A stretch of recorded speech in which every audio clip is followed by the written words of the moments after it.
All right. I gotta tell you the story on that because I have to give Jeff Alfords a little bit of credit. Just a little. I wish I remember what date this was because this was a red letter day too. We were heading up to New Hampton to meet my brother-in-law, Pat Gable, to have lunch with him and David Wandrow to look for people, to look for candidates. My brother-in-law is Pat Gable. And we left early, didn't take as long as we thought, and it was like 11 o'clock on a Tuesday in New Hampton, Iowa. So I'm like, well, let's drop in on an advisor, or let's go to the chamber. So we're driving by the chamber, and I'm looking at it, looking for a place to park, and Alford sees this sign that says Roush Financial Services. He goes, why don't we stop there? I'm like, all right, find a place to park, walk in there, and I see Ryan's dad, Bob Roush, and I also see a little Berthel Fisher sign. Well, little side note, Berthel Fisher at the time had a strategic arrangement with us, and we were contracting about 100 of their guys, and we were going to do all this business owner executive. It was a massive flop. But anyway, at the time, I knew I couldn't recruit the Berthel Fisher guy, so I went in there, started talking, and Bob was incredibly nice, sat down and talked to me and Jeff, and he just kept bragging about his son and how great of an athlete he was at New Hampton, because I was from Cresco, same conference, and then he went to Wartburg, I was at Simpson, so just kept bragging up on his son and how he was in the mortgage business out in Texas, and now he came back, and we said, well, we're looking for somebody for Dave Snyder's book of business. Oh, I was always wondering what you guys were going to do with that book, and blah, blah, blah, blah, blah. About a half hour in, I'm getting anxious, ready to go to my next meeting, and Jeff's like, maybe we should hire Ryan. Bob's like, that's not a bad idea. So then I turned into manager mode, and I'm like, okay, let's make an introduction. How do we make this happen? Blah, blah, blah, blah. And I think we stopped back later that day, and he was in, and that's when he walked in with a Carhartt, and just been working. 12 below. 12 below, yeah. Working on cabinets all day, so. Sure. And then we went to lunch with Wandrow and Gable and got referred to 4 people, one of them being Bill Feller. So that was one hell of a day in probably March or April of 2005. So I have a couple things to introduce Ryan that he's not expecting. One is a short video, and then we'll have a collage up there. I don't do surprises. I don't do surprises. To say Ryan Roush had a successful prep sport career would be an understatement of giant proportions. In football, Ryan was a 2-time All-District selection and was named to the All-State second team in 1996. In basketball, he was a 2-time All-Conference and All-State player. In track and field, he was a member of 3 relay teams that qualified for the Drake Relays and ran in 3 events at the state meet. And in baseball, he was a 3-time All-Conference outfielder. There are so many great memories to choose from, the current New Hampton resident said. I was always blessed to play on very successful teams with great coaches, great friends, and great teammates. Asked about his favorite memories, he said playing at the state boys basketball tournament and beating top-ranked Waterloo Columbus in football were definite highlights. After graduating from high school in New Hampton, Ryan attended Wartburg College in Waverly, where he also started in the football field as he made a seamless transition from quarterback to wide receiver. He still holds Wartburg records for career catches of 159, most touchdown receptions in a game 4, most touchdown passes in a season 15, most touchdown passes in a career 30, and most career receiving yards at Wartburg, 2,972 yards receiving. Ryan is currently a financial advisor for Principal Financial Group in New Hampton and married to Heather and has 2 sons, 6-year-old Reed and 3-year-old Kyle. And while he has found plenty of success since his high school days, one thing hasn't changed since he graduated in 1997. Ryan says, I will always be a Chickasaw. Ryan is escorted by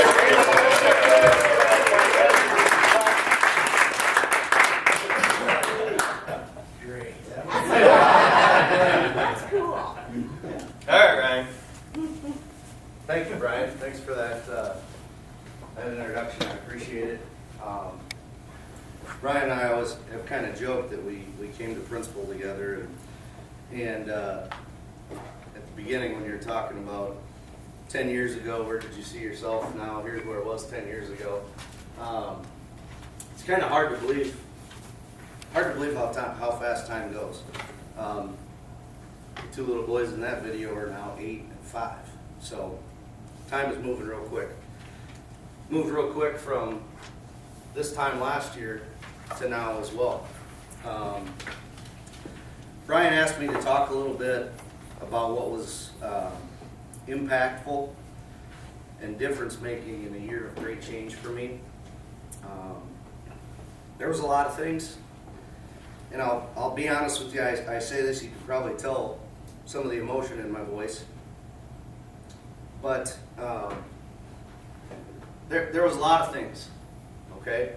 I feel like a lot of it started here.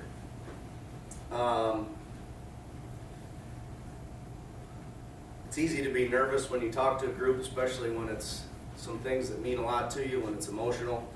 But the easiest way to do that is if you're in front of a group of people that you have a lot of respect for. And I have a lot of respect for the people in this room, and a lot of respect for what we do.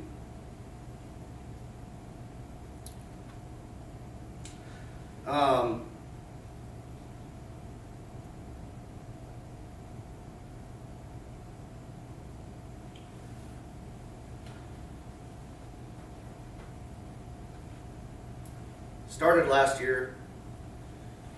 On a tough note. I came off a 2013 really disappointed in myself. A lot of reasons. I suppose the main one is when you hold yourself to a high standard and you don't get to where you feel like you should be. That hurts. So this first clip, I'll let Brian pull it up for me. This is kind of how I felt last year at the end of the year. This kind of symbolizes a lot of the conversations that Brian and Mike and I had last year. Trying to keep some humor in. A lot of you have probably seen it. I'm sorry.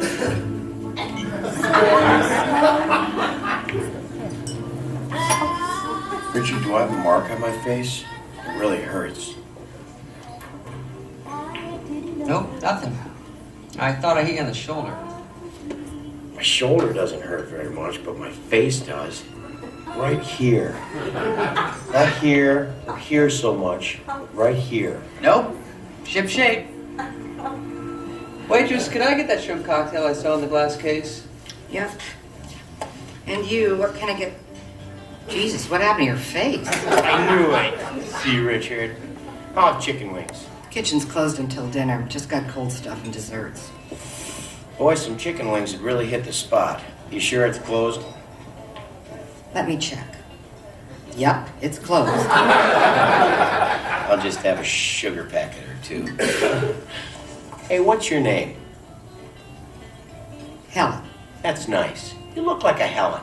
Helen, we're both in sales. Let me tell you why I suck as a salesman. Let's say I go into some guy's office. Let's say he's even remotely interested in buying something. Well, then I get all excited. I'm like, Jojo, the Indian circus boy with a pretty new pet. The pet is my possible sale. Oh, my pretty little pet. I love you. So I stroke it, I pet it, I massage it. I love it. I love my little naughty pet. You're naughty. And then I take my naughty pet and I go. Oh! I killed it! I killed my sale! That's when I blow it. That's when people like us have got to forge ahead, Helen. Am I right? God, you're sick. Tell you what, I'll go turn the fryers back on and throw some wings in for you. Hey, thanks, Helen. Tell me likey. Tell me what wingy. Did that board of the head knock something loose? What are you talking about? That 180 you just pulled with the waitress. Why can't you sell like that? I was just having fun. If we didn't get the wings, so what? We still got that meat lover's pizza in the trunk. Hey, you got the wings because you were relaxed, so you had confidence. And that's what it takes to sell. Confidence. Your dad had that. Why do you always have to deep turd these things? My dad was smart. I'm not. Very true. But there's two types of smarts. Book smarts, which waved bye-bye to you long ago, and there's street smart, the ability to read people. And you know how to do that, just like your dad. He was the best at knowing what people wanted to hear and what people needed to hear. That's what selling is all about. In a way, these people are buying you, not just brake pads. Hey, everybody. It's Tony Robbins. Maybe you're right, Richard. I think I am. Holy Lord, look at this guy. Caught him right after Thanksgiving feast. Oh, nice, Richard. I need a pooper scoop.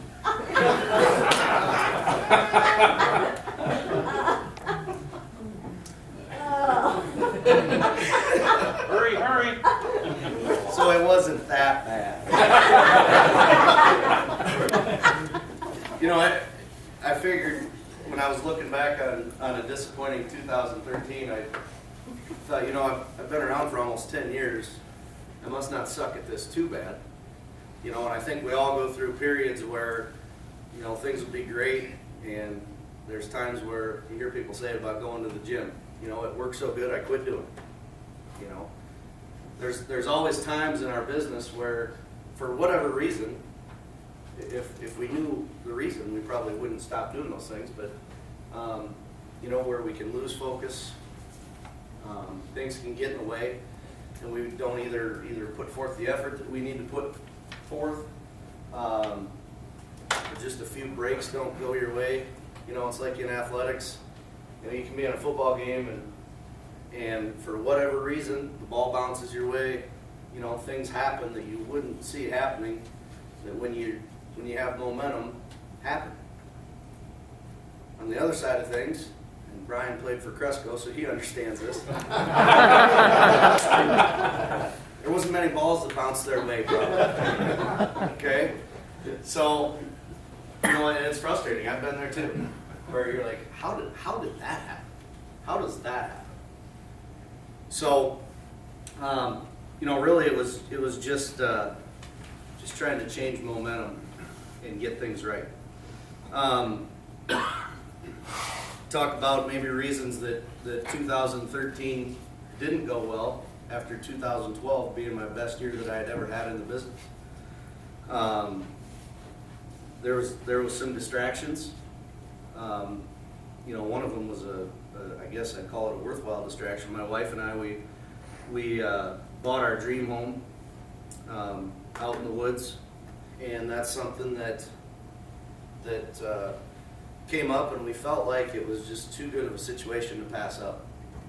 It was a place where we could really do everything we wanted to. We felt like for our family it was a great decision. It was a chance to be out of town.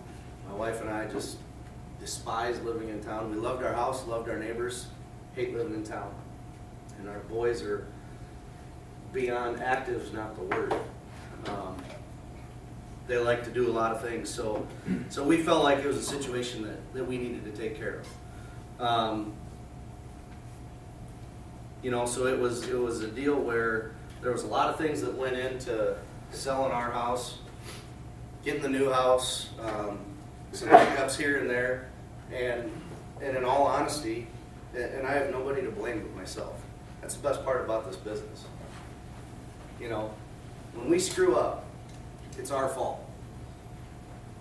And I'm a big believer in pointing the finger at yourself. There's not a harder critic on myself than me, and I would assume most of the people in this room are the same way. But it was my fault. So I let some of those distractions get in the way of some of the success that I've been having, and the ball started to not bounce my way as it had been the previous few years. You know, there was a couple situations where, you know, had a case blow up. I had several nice cases in 2013 that I really felt like were going to get done, get me to that next level, and a couple of them blew up. You know, and I took some of that rejection personally. I shouldn't have. You know, that's something in our business you really can't do. You're going to get told no. You better get to be good at it so you can handle it, because somebody's going to say yes. So I let a few of those things bother me, get in the way. I didn't get to the gym as much as I should have been, and that was a big reason in 2012 I had such a good year. You know, I was making time to get to the gym, and I was downsizing, which I needed to do. You know, and then just had a few things pop up, and you know, you can be sitting there ready to go to the gym at noon, and something gets screwed up, and you go grab a burger and stay at the office and work, and then you stay at the office late, trying to push harder, trying to get something else to happen. You know, and your habits get to where they're not as healthy as they should be. You know, whether it's not getting enough sleep, you know, not being around your family enough, all those different things that can go wrong. And everything in that year, with the exception of moving into a house that we absolutely love, a lot of those things kind of got off the rails for me. What caused the change?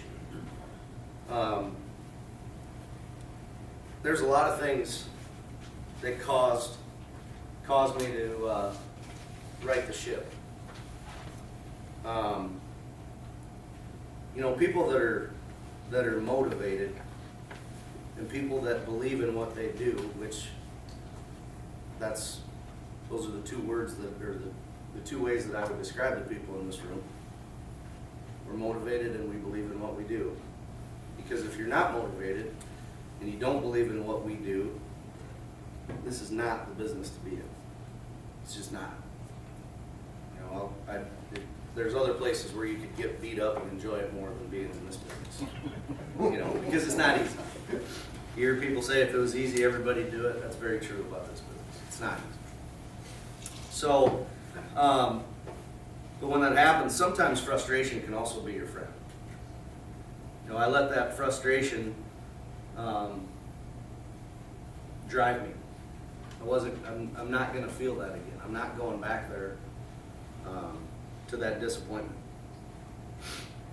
The other point that I would make is, I talk about disappointment. I have it noted here, and we talk about this in our study group, and I'll touch on the study group a little bit later too. Keeping things in perspective. 2013, not a great year for me. I have a hard time feeling real sorry for myself.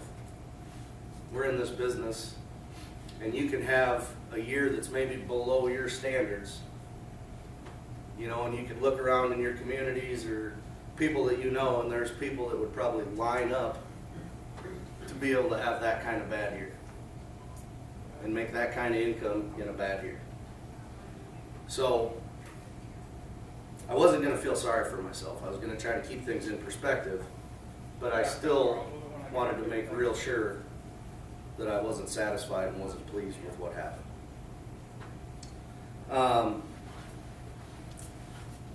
Tag. I'm a part of a study group, and I think I would argue that study group and the people in it are as big a reason that I'm here and have had some success and have been around as long as I have been and been through some of the ups and downs. I would argue that group is the biggest reason.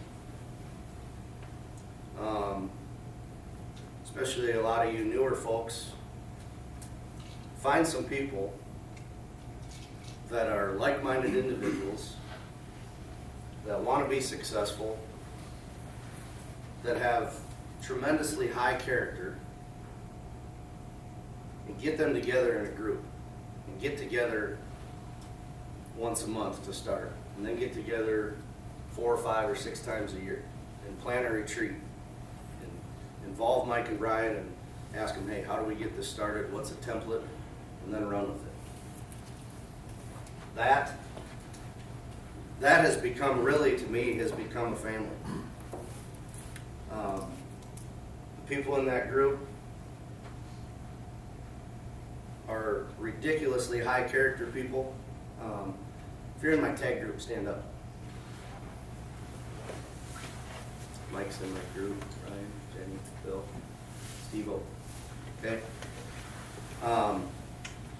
We've all really built a solid bond. And that means a lot to me. That really helped lift me from where I was. Part of that is when you're in a group like that with people that you respect, they can call you out and you understand it and you're willing to take it. I mean, I got beat up at a meeting that I hosted at my house. My wife was in the house. I made Jamaican jerk pork, green bean casserole, baked potatoes, and I leave the damn place with 2 black eyes. I mean, I just got crushed that day. And I had it coming. I mean, I had it coming. I could see the writing on the wall, but I got done and I'm like, oh my God, I gotta find some new people to hang out with. You know, but then you walk away from it and it's like, yeah, I needed that. I really needed that. So, you know, that meeting actually helped me finish 2013, and if I wouldn't have had a decent finish, you know, it could have been worse. It could have been ugly.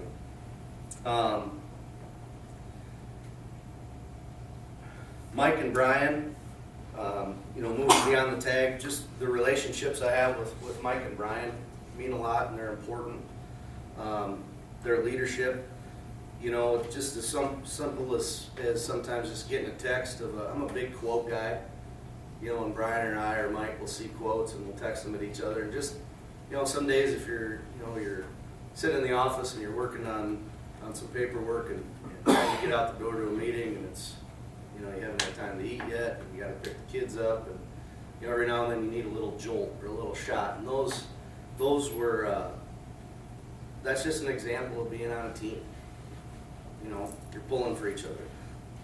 Those guys, the people in the tag group, you know, when somebody in our tag group is going through something, whether it's a issue with a grandbaby or health issues or whatever it is, I mean, the other people in that group really feel that too.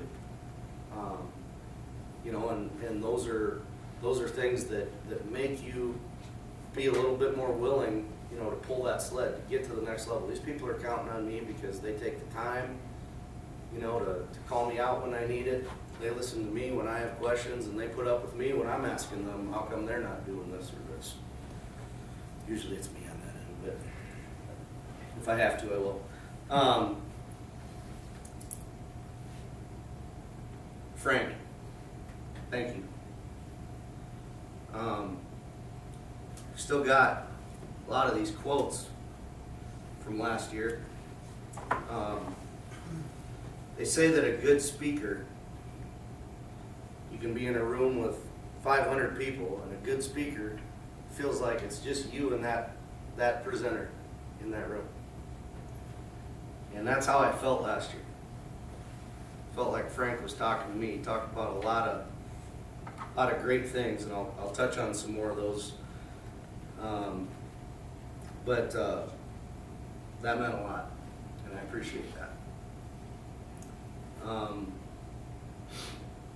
My dad has been in the business for about 30 years, you know, and one of the things that he said this the first day, my first day in the office. He said, you'll quit in your head, especially in that first 5 years. He said, you'll quit in your head every day.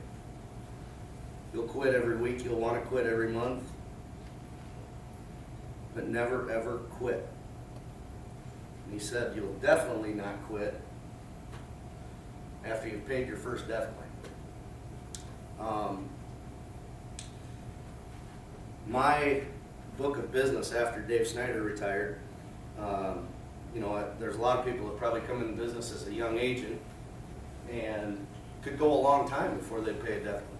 They're working with people their age, and hopefully they don't have to deal with that. So the death claim thing was something I got baptized into fairly quick because there's a lot of older people in that book of business. I didn't expect my first death claim to be a 12-year-old.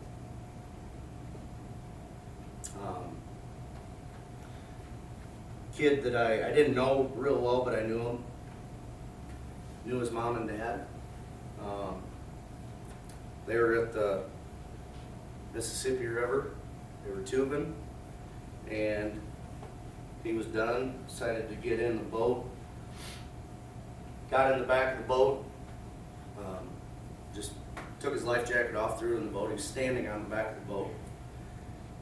And his dad said, "Hey, I'll pull the tube." And he said, "No, don't worry about it, I'll grab it."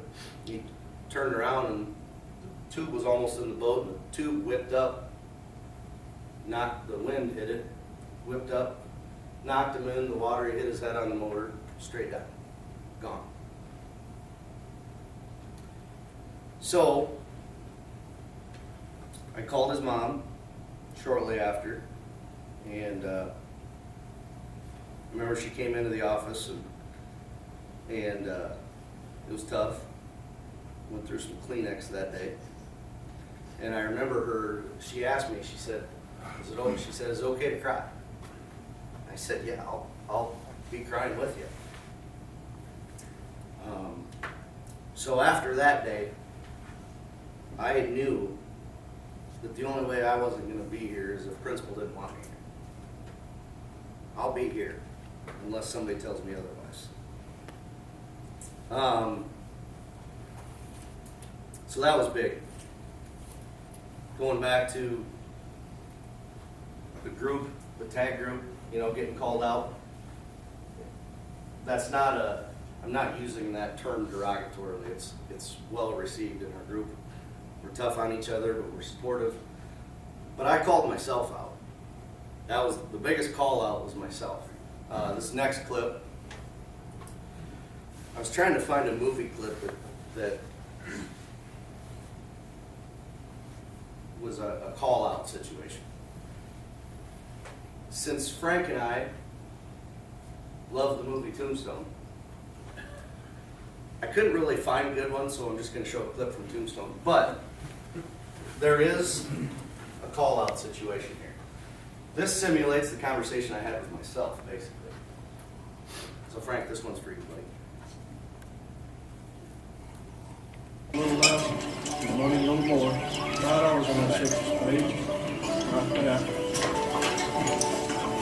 I'm not gonna tell you again. Get that cigar out of my face. Howdy, stranger. What can I get you? I wouldn't mind one of those cigars.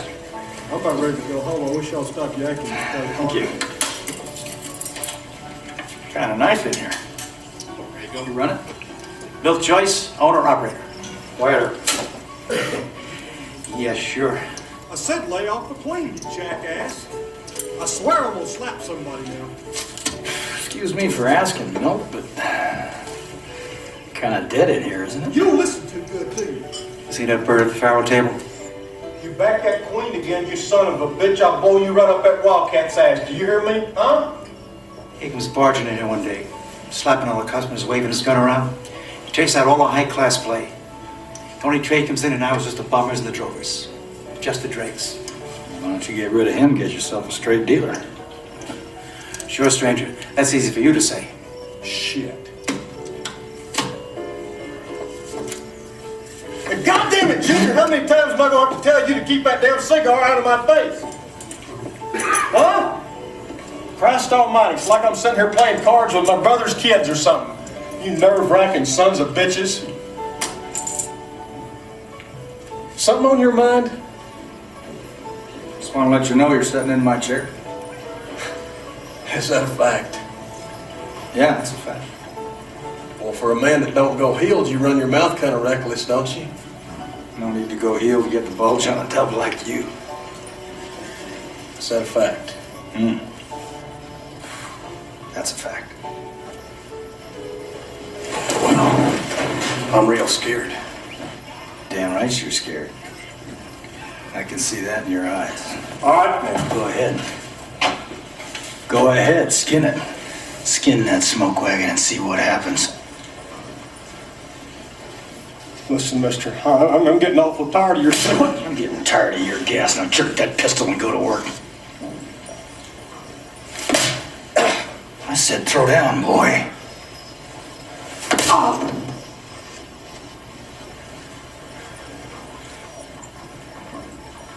You gonna do something or just stand there and bleed?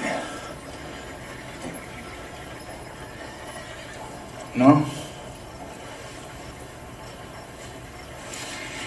I didn't think so. Here, Bill. Keepsake. Hang it over the bar. All right, youngster, out you go. Just go back. Ever.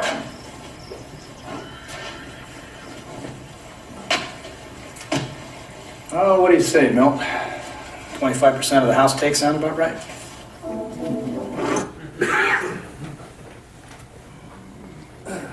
If you can't draw any parallels from that, that's okay. I just think. Let's be honest with you, that's the best part of the whole movie. So, that's what we have to do with ourselves sometimes. You know? You gotta call yourself out. How did I do that? 3 to 4 tough days. Got back from Galena. I had everything that Frank had said. Life is not a dress rehearsal. Don't blame. Don't sit on your couch while people are making money.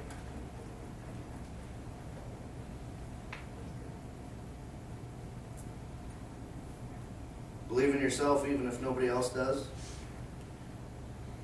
I built a book. I basically built a book with will you pay the price? You know, all those quotes, friend or liability. Frank gave us these last year. If you didn't look at them or put them somewhere, you should find them. They are meaningful. Successful people are willing to do the things that failures won't. And I look at those every day. Every day. So basically what I did was, my office was open for business, but it wasn't really open. I was in the back room just killing myself. I was digging deep, trying to find out, you know, what went wrong? Why did it go wrong? Why did you let it go wrong? What do I want? What's expected? What's expected of me? Not by Brian, not by Mike, not by my wife or my kids, but what's expected of me? If you say you're going to do something and don't do it, you chip away at your integrity. That's maybe the best one. So I felt like I was just chipping away at my integrity if I wasn't going to do something about it. And I'd like to think, I've always thought of myself as a small town guy, believes in where he's from, and I wasn't going to do that.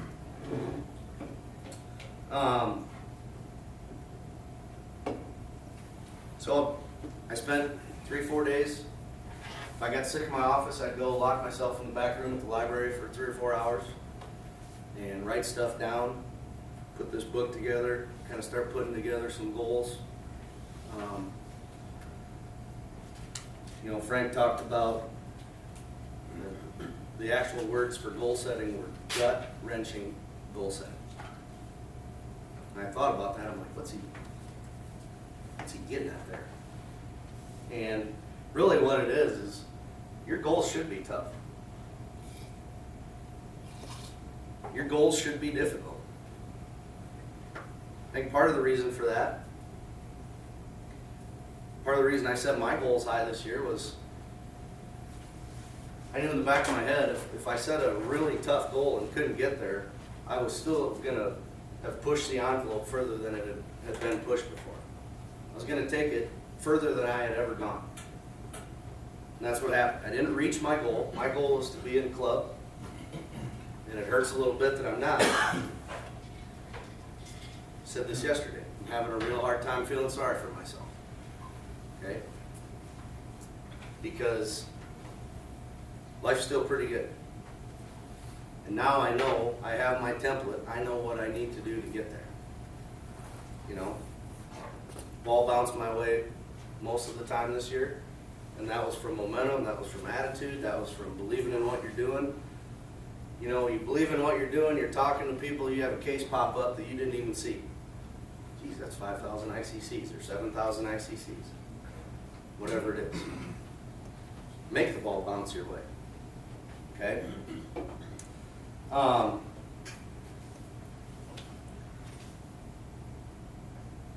What did it lead to? This is the hard part. The last thing I did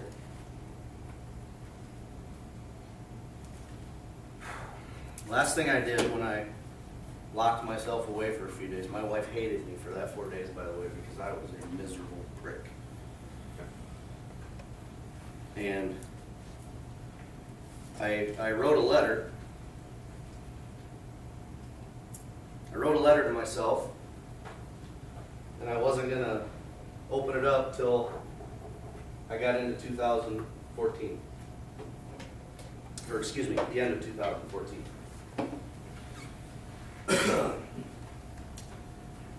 So, I haven't read it since I wrote it. It took me about an hour to write.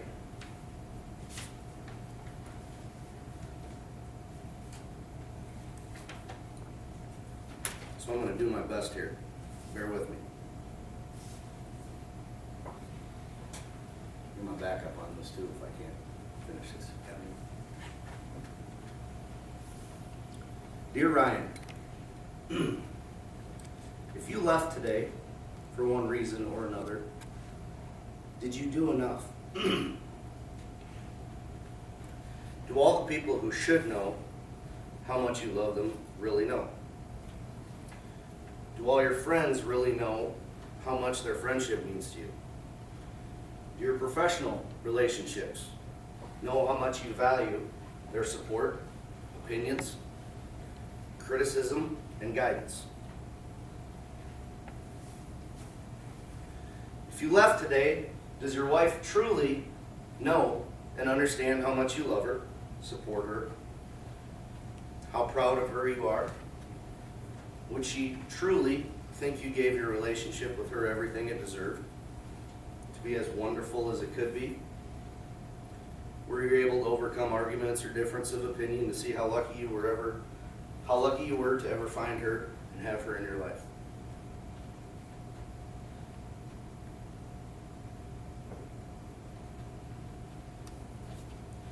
If you left today,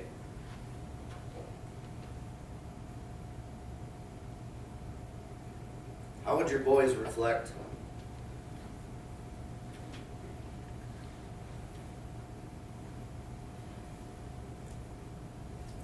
on their short time with you? Would they cherish your memory and the things you did together? Or would they be angry that they never got as much of your time as they had every right to? If you left today, would the people who helped mold you, mom and dad, grandmas, grandpas, aunts and uncles, truly be proud of who and what you became? Or would they think you started out great, did a lot of wonderful things, but never truly reached your potential? Does your sister, your brothers and sisters-in-law and their families know that you are someone they can count on in their darkest hours?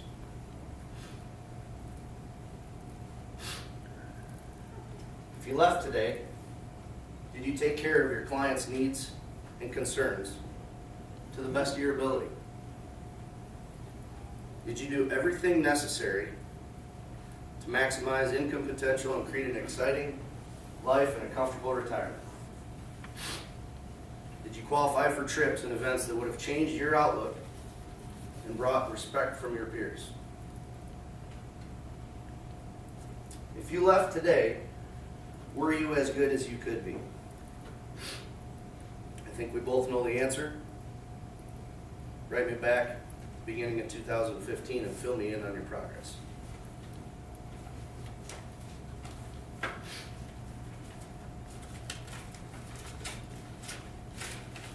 Thanks for letting me share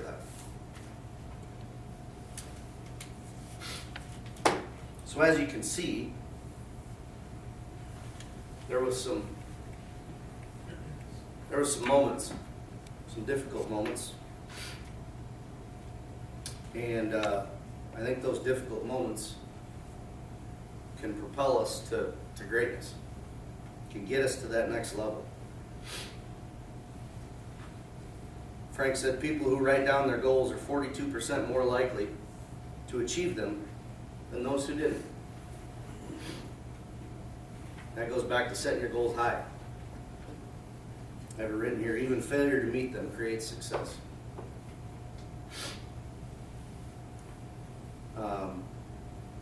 I wrote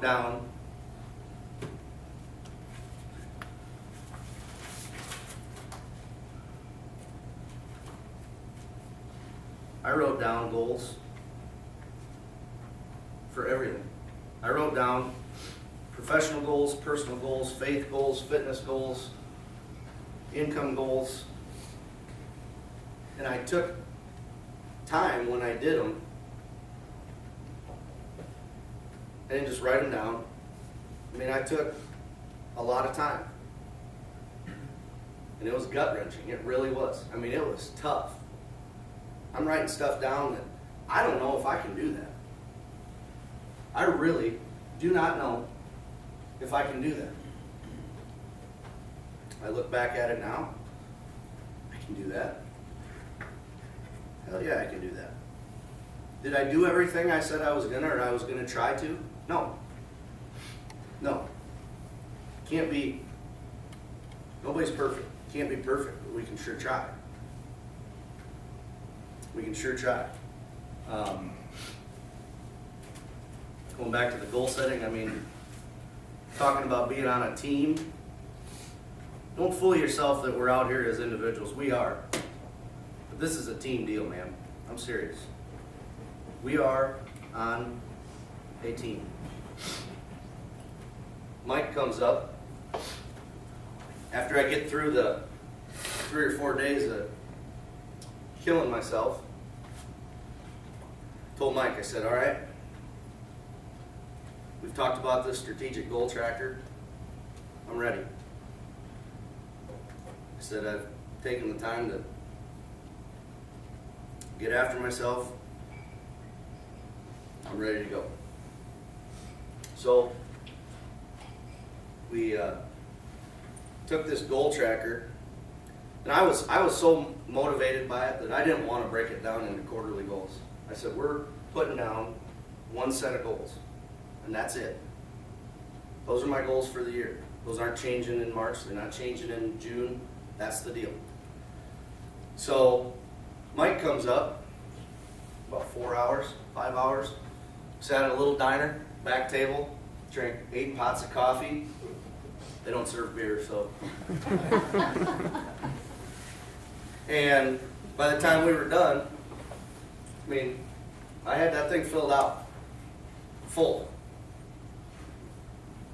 And I went back, and I don't have it with me. I went back and I found an old goal sheet that I had, maybe something we did in Panora or something, I can't remember what it was, but you know, I think I probably had 1/10 of the information that was on my new goal track. So really, that showed myself, you know, you've obviously done okay in this business, but you know, how serious were you taking it? How serious were you taking yourself? How serious were you taking your goals that you were setting?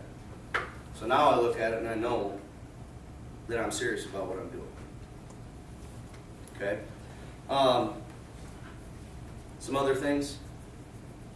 I committed to a weekly call with Brian. Brian called me religiously at 11 o'clock on Monday. And we sometimes it was 2 minutes. That was all I needed. Like, hey Brian, I got 6 appointments. I'm out the door. Thanks for calling. I'll see you later. Okay? And that phone call meant as much as when we take 10 minutes. I know somebody's got my back. Okay? I committed myself that first, I wanted to take the first half of the year and try to be in Cedar Rapids 1 day a month at the office. A day a month for the first 4 or 5 months, just to get myself straightened up. Take CEs, get away from your office and the phone, and work on a prospect list. Do case prep with Brian or Mike. Every case we prepped, I closed, and all those cases were sizable cases. So there was a high level of focus there. Took professional time. 2 or 3 days a week, I'd block off an hour, hour and a half. I'd get on our advisor site and I'd pick out a product and try to get to the point where I knew it inside and out. I've never been a believer of, if you know everything about every product and every single thing we do, you're probably not going to be a real good advisor. But I wanted to get to the point where I could be in front of people and really be able to rattle it off. I'm not there yet, but I'll get there. I still do it. Those goal sessions were important. Going back to tag, we had great tag meetings last year. That's part of the reason that study group is so important, because if you're in that group and everybody's doing well and you're struggling, they'll bring you with them. Okay? And then when you all get it rolling at the same time, that's a lot of fun. Those are fun meetings. Then you get together and meet for 4 hours, and then you go play golf and drink beer after that. Then you go do those kind of things because you're in the right place as a group and as an individual, and it's making a difference in what we do. Just a couple more things I want to share with you. I know time's getting short here. I've got a few more quotes. You can probably tell. I'm a big quote guy. Always have been. Feel free to write these down. If you don't want to write them down, but you want them, let me know. I can put them in a format. Some of them, a lot of them are from Frank, but Frank's got a lot of good quotes. J.J. Watt, best player in the NFL. No offense to you Packer fans. Best player in the NFL. Success is not owned. It's leased. And rent is due every day. Successful people do what they have to do, whether they feel like it or not.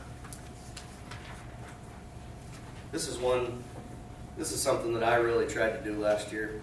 This quote really spoke to me. And,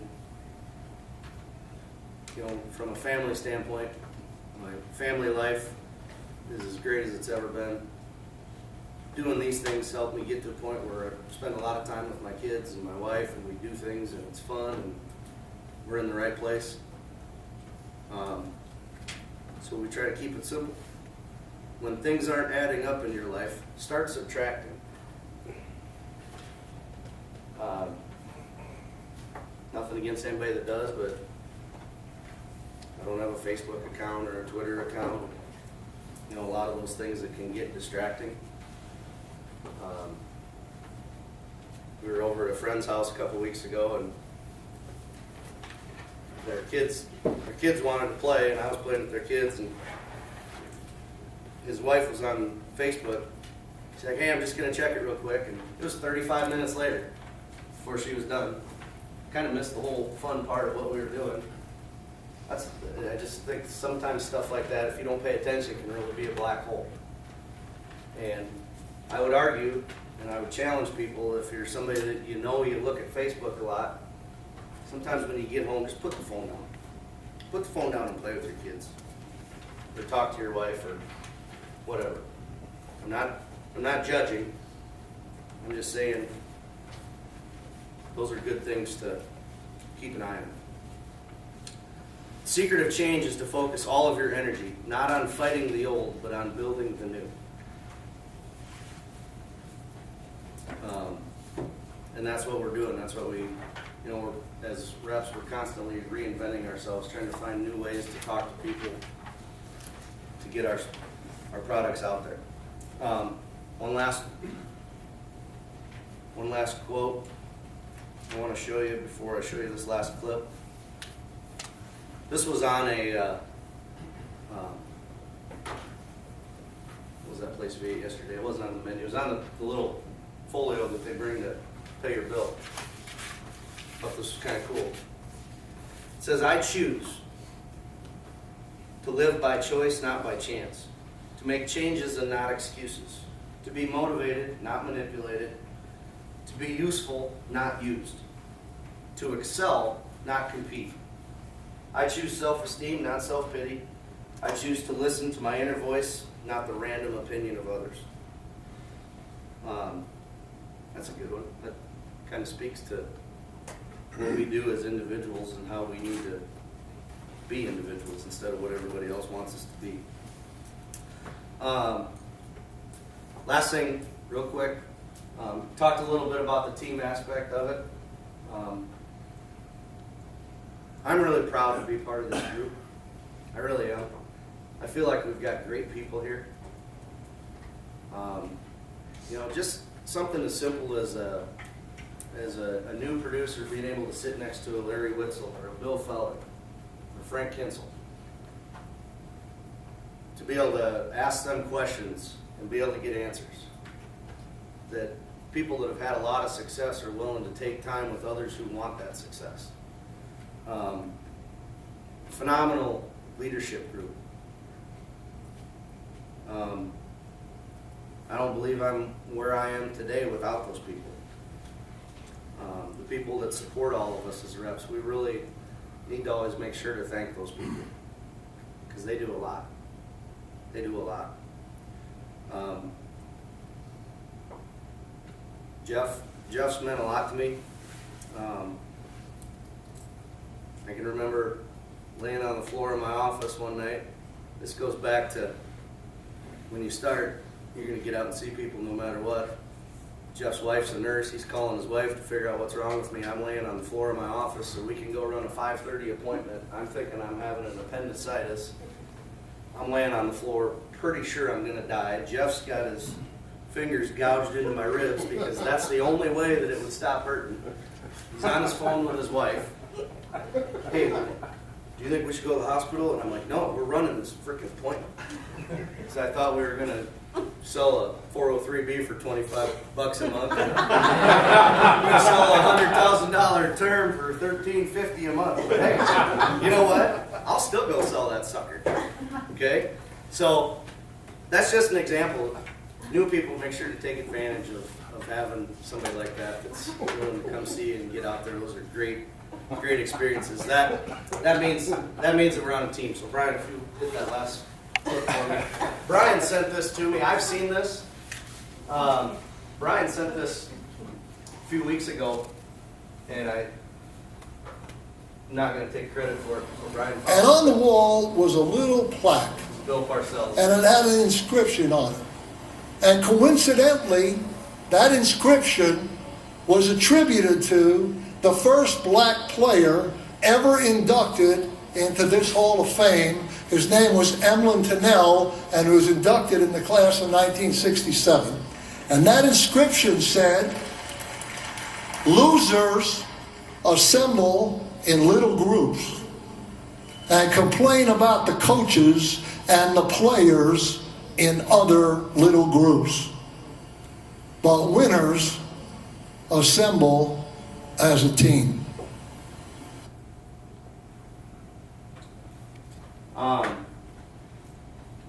Does anybody know where Emlyn Tunnell played college football at? Wartburg? He wasn't good enough. He was an Iowa Hawkeye. Little tidbit there for you. Thanks for letting me share my story. Best of luck on a great year. Let's have another great year. And wish you guys all the success and happiness you can have. Thanks.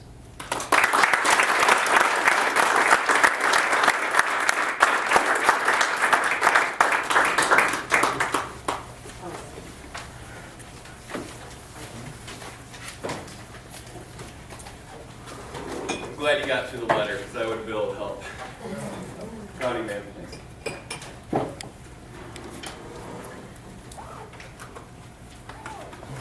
Thank you. That was phenomenal. Okay, so next up, some camaraderie tonight, and the address is 19 Augusta Drive. And tonight we're being hosted by 5 new guys. It's their first time here, so we get to host the party house.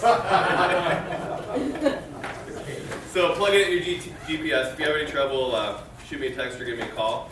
And whenever you get there, you get there. I want to point out Hannah Lee is a speaker tomorrow on marketing, and she will be with us tonight, so introduce yourself to her. Of course, Kevin Hansen you heard from. Dave Reynolds is our life wholesaler. He's going to hang with us tonight, so he's presenting first thing in the morning, which begins at 8 o'clock with breakfast, 8:30 meeting. So see you guys all in a little bit. Thanks.